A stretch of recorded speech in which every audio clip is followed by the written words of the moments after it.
Apesar da resistência de Lula, o governo Trump já comunicou às autoridades brasileiras que vai fazer uma ofensiva contra o PCC e também o Comando Vermelho. E ainda disse que estão sendo muito cordiais em avisarem antes, pois outros países, como o México, não tiveram a mesma oportunidade. Vocês são a favor de ou contra a intervenção dos Estados Unidos para combater as facções criminosas no Brasil? Deixe seu comentário, pois esse é um tema muito polêmico. De um lado, a direita defende que essa é uma maneira de enfraquecer rapidamente essas facções com autoridade. De outro lado, a esquerda diz que isso pode acabar com a soberania do Brasil, pois os Estados Unidos teriam carta branca para agir em nosso território. Lula se manifestou contra o presidente Donald Trump e podemos já ter um novo colapso na balança comercial brasileira. Eu vou dar todos os detalhes para vocês aqui nesse vídeo, pois Lula, ele deu 3 declarações, gente, que vocês têm que ficar atentos. A primeira, contra os Estados Unidos, a segunda fere diretamente os direitos do trabalhador e a terceira é uma medida que ele mesmo autorizou e apoiou e agora, em momento de crise, devido à baixa popularidade, quer voltar atrás. E eu vou passar tudo na íntegra e você que é de direita e você que é de esquerda que está nos assistindo, quero saber aí, né, a sincera opinião de vocês sobre esses assuntos. Então comentem bastante. Aproveito para te convidar a se inscrever aqui em nosso canal, ativa aí o sino de notificação, tá bom? Pois é provável que você não veja mais o nosso canal ou um vídeo do nosso canal novamente, tudo bem?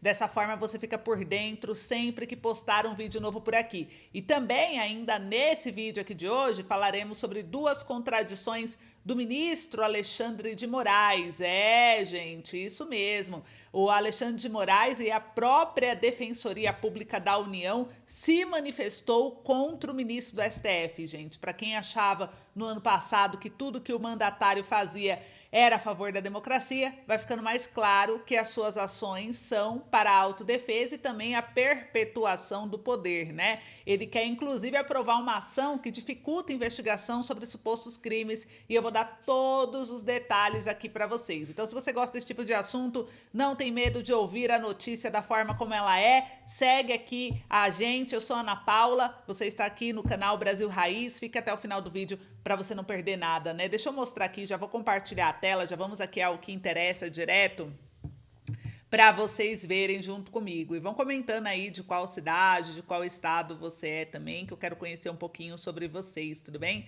Eu vou mostrar aqui minha tela agora, já começando com esse vídeo da DPU, que diz que o Moraes violou a Constituição. Então eu vou mostrar para vocês aqui, vocês vão ver junto comigo. Deixa eu abrir só essa tela aqui para vocês verem.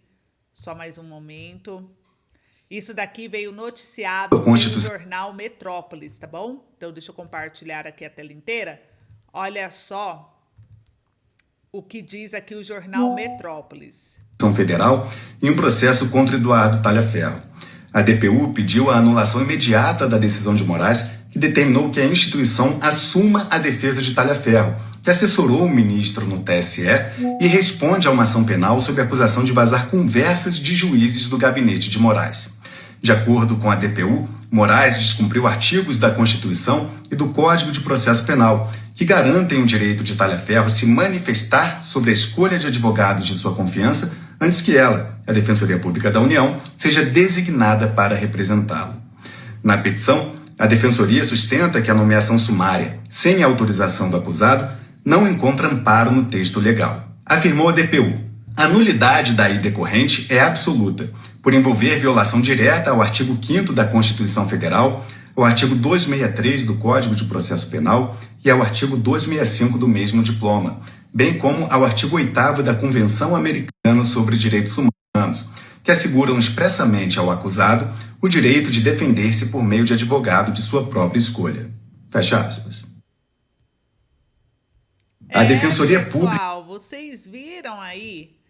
Vão comentando o que vocês acharam, mas a Defensoria Pública, vocês viram que já se manifestou e disse que o Alexandre de Moraes, ele descumpriu a Constituição, né, dentro dessa parte. Então eu queria saber se você concorda, se você não concorda, o que vocês acharam desse posicionamento, né? E olha só para vocês verem um outro vídeo aqui que eu vou compartilhar, onde mostra que o STF, ele quer aumentar mais a blindagem da quebra de sigilo em CPMI. Ele está fazendo isso, será por proteção própria? Ou será que realmente é para proteger ali os investigados ou o processo em si, né? Um exemplo que foi utilizado aqui pela imprensa foi a quebra de sigilo do Lulinha, que inclusive é filho do Lula. Então eu vou mostrar aqui para vocês o vídeo também. Quem trouxe essa matéria foi a Jovem Pan. E eu quero saber a sua opinião. Vamos ver aqui o trechinho da matéria. Físico. Uma ação que foi apresentada pela defesa de Lulinha, filho do presidente Lula, na época da CPMI do INSS, que era contra uma decisão da CPMI, que acabou quebrando, autorizando a quebra de sigilo fiscal, bancário, telemático de Lulinha. Essa quebra de sigilo acabou sendo anulada, né? Essa autorização foi anulada pelo ministro Flávio Dino aqui no STF. A CPMI terminou, enfim. Só para contextualizar a decisão, porque o ministro Flávio Dino acabou anulando, né? Ele disse que foi um requerimento aprovado em bloco, que deveria ser um requerimento analisado individualmente, essa questão da quebra de sigilo de Lulinha. Enfim, a ideia é essa. A ideia é o ministro Edson Fachin pautar essa ação para julgamento, porque daí os ministros vão discutir, todos os ministros vão discutir e estabelecer regras para as comissões parlamentares de inquérito, especialmente envolvendo as quebras de sigilo e também a custódia de provas, para evitar justamente todas as problemáticas que a gente viu acontecendo na CPI do crime organizado e na CPMI do INSS, que acabou ali gerando rusgas, né, junto aqui com o Supremo Tribunal Federal. Enfim, essa é a ideia, esse é o plano aqui no STF. Porque só para dar alguns exemplos, né, Tiago, no caso da CPI do crime organizado, houve a quebra de sigilo, a autorização da quebra de sigilo da empresa do ministro Dias Toffoli, que ele tem com os irmãos dele, da quebra de sigilo do fundo de investimento Arlen, que é aquele fundo que comprou a participação da empresa de Toffoli no Resort Itaiaia, que é um fundo que é ligado à REAG, ligado ao Banco Master, né, investigado também por lavagem de dinheiro no mercado financeiro envolvendo o PCC. Isso tudo foi anulado, essa quebra de sigilo foi anulado pelo ministro Gilmar Mendes na época, dando como razão ali de que fugia do escopo da CPI do crime organizado. Na CPMI do INSS, a gente teve a quebra de sigilo de Lulinha, outras quebras de sigilo também foram anuladas aqui pelo Supremo. Também teve o vazamento de mensagens de Daniel Worcaro com a ex-noiva, né? Porque provas estavam ali sob a custódia, foram autorizadas para ficar sob a custódia da CPMI do INSS e acabou vazando, gerando muitas críticas por parte aqui do Supremo, de ministros aqui do Supremo, dizendo que se não tivesse sob a custódia da CPMI, se não tivesse autorizado para acesso dos parlamentares da CPMI, essas mensagens, essas provas não teriam sido vazadas.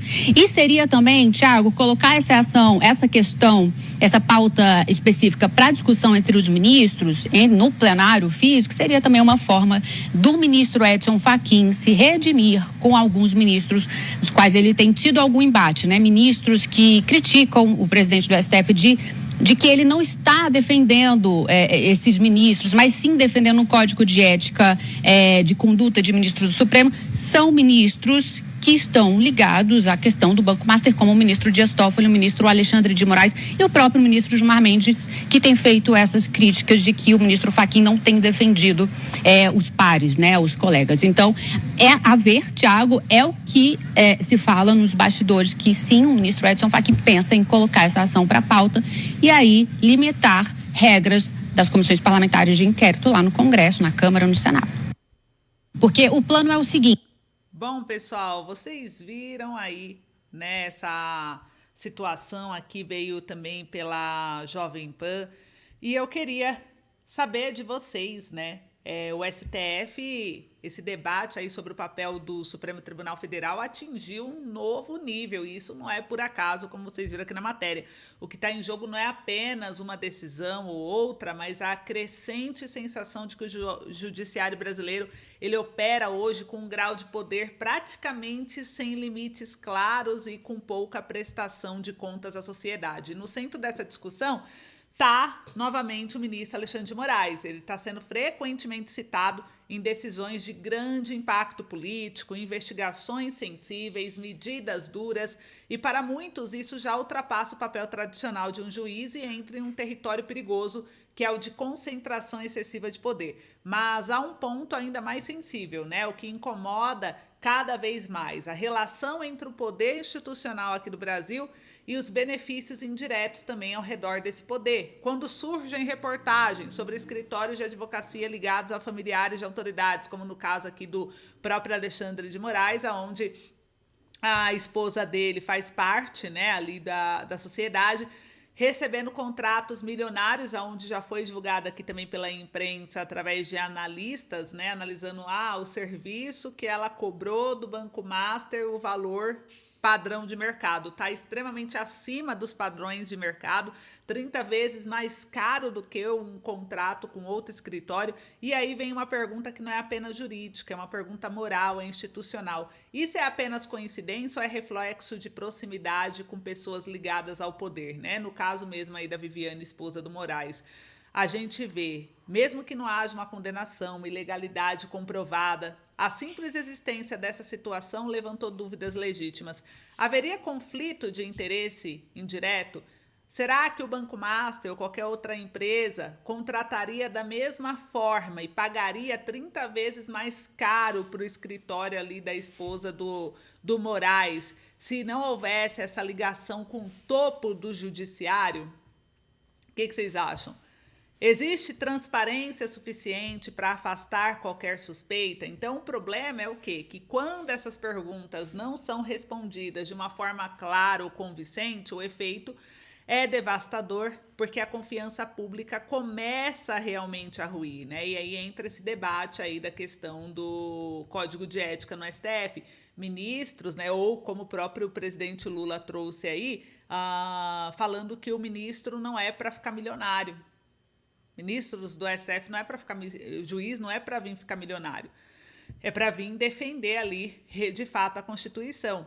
E esse não é só um detalhe, o judiciário ele não depende de voto, ele depende de credibilidade. E aí, quando a credibilidade é abalada, todo o sistema sofre. Ao mesmo tempo, decisões polêmicas continuam se acumulando. É bloqueios de redes sociais, de quem questiona o sistema, é investigações conduzidas dentro do próprio STF, é prisão preventiva sendo questionada, é conflitos frequentes entre os poderes, né, como o Congresso ali com o STF, que ficam ali com bastante conflito, e cada um desses episódios pode ter justificativa legal, mas juntos constroem uma percepção de que o STF deixou de ser apenas árbitro e passou a ser protagonista. E aí surge a questão mais incômoda de todas: quem fiscaliza o STF? Hoje, na prática, quase ninguém. E é exatamente isso que torna qualquer suspeita, mesmo que não comprovada, ainda mais grave. Porque não basta ser correta, é preciso parecer correta e, acima de tudo, né, está sujeita a controle. Então, a crítica cresce no Brasil, não apenas política, mas institucional, e é o reflexo de uma sociedade que começa a questionar se realmente o equilíbrio entre os poderes ainda existe ou se estamos caminhando para um cenário onde decisões se concentram demais em poucas mãos, sem transparência suficiente. E a preocupação foi igual à DPU. Trazer aí, né, que realmente o ministro ele não seguiu a Constituição. Então já gera uma preocupação nos brasileiros. Esse caso específico da DPU, a DPU alegou isso. E os outros casos, será que também não está tendo algum erro dentro do processo?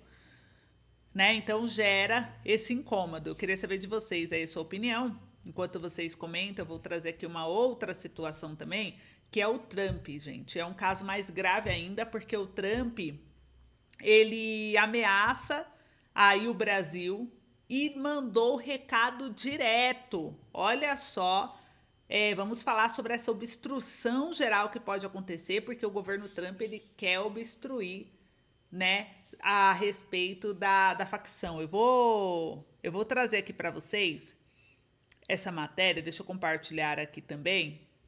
E eu quero muito que você dê a sua opinião, tá? Deixa eu mostrar aqui para vocês. Veio pelo jornal Metrópole, gente. Paulo Capelli trouxe. Estados Unidos manda aviso ao Brasil sobre a ofensiva que fará contra o Comando Vermelho e o PCC.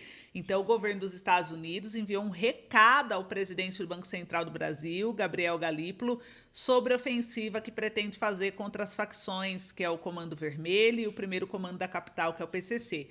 Em uma reunião com Galípolo, autoridades norte-americanas avisaram que Washington já caminha para classificar o Comando Vermelho e o PCC como organizações terroristas, a despeito da resistência da administração Lula. O Departamento do Estado argumenta que esses grupos movimentam grandes quantias por meio de lavagem de dinheiro e que o aumento do rigor por meio da nova classificação facilitará a asfixia financeira. E aqui, gente, ainda dentro dessa matéria, mostra mais, né? Quando a gente desce um pouquinho, fala que a provável... Cadê aqui, ó? O aviso com antecedência é considerado uma deferência ao Brasil, tendo em vista que há países que não foram informados previamente sobre a medida. O México, por exemplo, não recebeu tal comunicado antes da Casa Branca classificar 6 grandes cartéis como terroristas. A provável classificação de Comando Vermelho e PCC como organizações terroristas estrangeiras representa uma mudança de paradigma na política externa dos Estados Unidos para a América Latina. O status de terrorismo aciona o braço financeiro do Departamento do Tesouro com mais rigor. Isso permite o congelamento imediato de ativos em solo americano, proíbe qualquer entidade ou indivíduo sob jurisdição dos Estados Unidos de fornecer suporte material, o que cria barreira para a utilização do sistema bancário global por essas facções. Essa movimentação coloca o governo brasileiro em posição diplomática delicada, enquanto o Palácio do Planalto e o Ministério da Justiça e Segurança Pública tradicionalmente defendem que o enfrentamento ao crime organizado deve ser tratado sob a ótica de cooperação policial. A abordagem de Washington eleva a questão ao nível de ameaça à segurança nacional. E a resistência do governo Lula consiste na preocupação de que tal classificação possa abrir precedentes para intervenções externas ou sanções indiretas que afetem a soberania nacional, a economia doméstica e o setor de turismo. Então, gente, aqui, né, várias pessoas realmente colocaram que deveria sim ter essa classificação. Eu queria saber da sua opinião. E o Lula diz que se o Trump não quiser comprar mais nada do Brasil, tá tudo bem. Então, quando a gente olha a postura do Lula, o Lula traz aqui, saiu no Infomoney a matéria, vou até compartilhar também, ó. Lula diz: se Trump não quiser comprar nada de mim, encontrarei clientes em outro lugar. Mas sabemos que não é bem assim que funciona, né, gente? O Lula disse ainda que conseguiu, durante o atual mandato, abrir 518 novos mercados internacionais e que, por isso, não vai ficar de braços cruzados reclamando. O presidente Lula afirmou em uma entrevista ao jornal alemão, que foi publicado nessa semana, na quinta-feira, dia 16, que o Brasil vai encontrar clientes em outras partes do mundo, caso os Estados Unidos não queiram mais fazer comércio com o país. Ou seja, o Lula disse ainda que já conseguiu outros mercados e que por isso não se importa. Ou seja, abre aspas, se Trump não quiser comprar nada de mim, simplesmente encontrarei meus clientes em outro lugar. Em 3 anos e meio, já abrimos 518 novos mercados para produtos brasileiros. Não ficarei de braços cruzados reclamando. Fecha aspas, é o que disse o presidente. Lula também voltou a fazer críticas à Organização das Nações Unidas, que é a ONU, e disse que uma mudança no cenário geopolítico é urgente. Segundo ele, não se deve permitir que a África e Oriente Médio sejam excluídos da entidade e que o Conselho de Segurança se tornou um navio à deriva sem capitão. Conversei com meus amigos, o primeiro-ministro da China, o Putin da Rússia, o Macron da França, instando-os a convocar numa reunião de Conselho de Segurança. Minha esperança era que Trump se reunisse com eles para discutir o assunto. Ninguém respondeu. É como se estivéssemos à deriva em alto mar num navio sem capitão, declarou. O presidente também disse ao jornal alemão que o secretário-geral da ONU, Antônio Guterres, deveria convocar uma Assembleia Geral Extraordinária para questionar as ações de Vladimir Putin contra a Ucrânia e de Trump contra o Oriente Médio. O que é inaceitável é que Trump inicia uma guerra com o Irã. A quem paga o preço dessa guerra são os pobres da África e da América Latina, que têm que gastar mais dinheiro com feijão, carne e verduras. O secretário-geral da ONU, Antônio Guterres, deveria convocar uma Assembleia Geral Extraordinária o mais rápido possível para que Trump, Putin e outros possam se explicar. Então, o Lula disse ainda que Putin não tinha o direito de invadir a Ucrânia e Trump não deveria intervir militarmente na Venezuela nem ameaçar Cuba. O presidente voltou a dizer que a América Latina é uma zona de paz. Gente, comentem aí o que vocês acharam do posicionamento do Lula enquanto isso. E aqui, para a gente finalizar o vídeo, tem mais, né? Aqui eu vou trazer para vocês que agora, no ano de eleição, Lula quer voltar atrás de uma decisão que ele mesmo tomou e ele quer zerar o imposto da taxa das blusinhas. A taxa das blusinhas, né, gente? O governo avalia que reduzir ou zerar a alíquota para compras de até $50. Olha só outra situação aí que chamou a atenção. Saiu aqui pelo jornal O Globo. Taxa das blusinhas, governo Lula avalia reduzir ou zerar alíquotas de compras até $50. Principal receio para a redução da taxa é a reação do varejo doméstico, que passou a defender a tributação como forma de equilibrar a concorrência com plataformas estrangeiras. Então, a queda de braço do governo em torno da chamada taxa das blusinhas se intensificou nas últimas semanas. O executivo passou a discutir a possibilidade de um corte parcial da cobrança de 20% sobre compras internacionais de até $50, em vigor desde 2024. A ala política do governo defende a revogação total da medida, mas a pressão dos varejistas nacionais que divulgaram o manifesto após o Globo noticiar a volta do debate pode levar a um movimento mais contido. O debate sobre o assunto voltou diante do anseio do Palácio do Planalto de ampliar a popularidade do presidente Luiz Inácio Lula da Silva frente à maior competitividade da candidatura de Flávio Bolsonaro nas pesquisas. Então, vocês viram aí que o Lula reconheceu a possibilidade do Flávio ganhar, né? Estão preocupados, como vimos aqui na matéria, e já pretende revogar, né, a taxa da blusinha. Isso já gerou várias críticas aqui para o governo. Mas, enquanto isso, olha só o que aconteceu. O Lula criticou o fim do imposto sindical. Ele disse que os empresários não foram asfixiados, gente. Olha só a postura do Lula, né? Contribuição obrigatória foi extinta em novembro de 2017, com a entrada em vigor da reforma trabalhista durante o governo do ex-presidente Michel Temer. E o presidente Lula comparou o fim do imposto sindical à asfixia que ele diz que o governo pretende fazer a organizações criminosas. Em encontro com centrais sindicais no Palácio do Planalto, Lula afirmou que o fim da contribuição desarticulou os sindicatos por deixar essas entidades sem recursos para mobilizações. O imposto sindical obrigatório foi extinto em novembro de 2017, com a entrada em vigor da reforma trabalhista durante o governo do ex-presidente Michel Temer. Tem muita gente que acha que o movimento sindical morreu e por isso acabaram com o imposto sindical. Eles fizeram com vocês o que nós queremos fazer com o crime organizado. Se a gente quer acabar com o crime organizado, temos que asfixiar a economia deles. Enquanto tiver o dinheiro que tem, a gente não acaba. E eles trataram o sindicato assim. Vamos asfixiá-los, deixá-los sem dinheiro e não conseguem se organizar, fazer panfleto, fazer protesto e vamos asfixiá-lo. Mas os empresários não foram asfixiados, porque eles têm o sistema S. Eles continuam fazendo o que sempre fizeram, disse. Lula recebeu 36 entidades de classe e o Lula recebeu aí os sindicalistas, né? O que vocês acham? Vocês acham que o imposto tem que ser obrigatório? O Brasil já não paga tanto imposto, agora o sindical, né, tem que ser obrigatório sustentar aí o governo, né, petista, tem que ser obrigatório dar essa grana, tirar do salário que já é baixo para eles, ou tem que ser, de fato, né, uma democracia e o cidadão escolher se decide ter o apoio ou não, porque o sindicato está ali para poder defender alguns direitos dos trabalhadores, esse é o posicionamento que eles vendem, né, a narrativa, e o trabalhador teria o direito de escolher se quer esse apoio ou não, porque vai descontar do salário. Se fosse um apoio gratuito, né, aí, ok, mas não. Estão falando de tirar da sua renda de forma obrigatória, te forçar, mesmo você não vendo mudança nenhuma ali para você, você é obrigado a pagar. Você concorda com isso ou você acha que deveria ser diferente? Comenta aí para mim. Esse foi o nosso boletim de hoje. Obrigada e até logo.